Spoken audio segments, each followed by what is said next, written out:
తమిళనాడు ముఖ్యమంత్రిగా బాధ్యతలు చేపట్టిన సినీ హీరో దళపతి విజయ్ను లోకనాయకుడు కమల్ హాసన్ కలిశారు. అయితే ఈ మీట్ ఇప్పుడు రాజకీయాల కంటే ఎక్కువగా సినీ ఇండస్ట్రీలో హాట్ టాపిక్ గా మారింది. అందుకు కారణం తమిళ సినీ పరిశ్రమ అభివృద్ధి కోసం కమల్ హాసన్ సీఎం విజయ్ కు ముందు 6 కీలక డిమాండ్లు పెట్టడం. మరి ఆ డిమాండ్లేంటి, అసలు లోకనాయకుడు దళపతిని ఏమడిగాడు అనే ఆసక్తికర అంశాల గురించి ఈ కథనంలో తెలుసుకుందాం.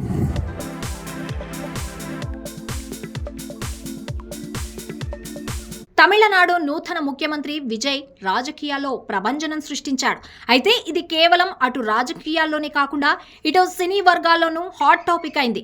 విజయ్ కాలీవుడ్ స్టార్ హీరో అవడం, పైగా అతనికి పలు భాషల్లోనూ హీరోగా గుర్తింపు ఉండడమే అందుకు కారణం. తాజాగా సీఎం విజయ్ను సీనియర్ నటుడు ఎంపీ కమల్ హాసన్ స్వయంగా కలిసి అభినందనలు తెలిపారు. సినీ రంగం నుండి సీఎం స్థాయికి ఎదిగిన విజయ్ ప్రయాణంపై కమల్ ప్రశంసల వర్షం కురిపించారు.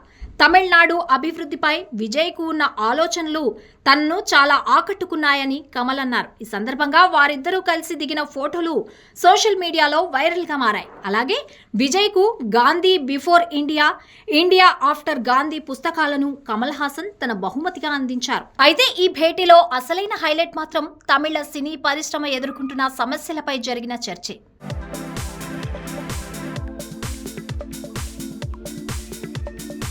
ప్రస్తుతం తమిళ సినీ ఇండస్ట్రీ అనేక సమస్యలతో ఇబ్బందులు పడుతోందని కమల్ హాసన్ అన్నారు. సీఎం విజయ్ ముందు 6 కీలక డిమాండ్లు ఉంచారు కమల్.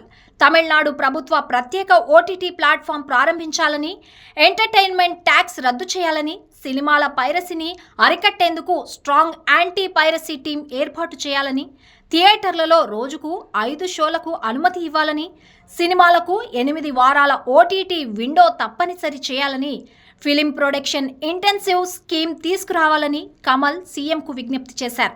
తమిళ సినీ పరిశ్రమ అభివృద్ధికి ప్రభుత్వం మద్దతు చాలా అవసరమని చెబుతూ కమల్ చేసిన ఈ డిమాండ్లు ఇప్పుడు సోషల్ మీడియాలో వైరల్గా మారాయి.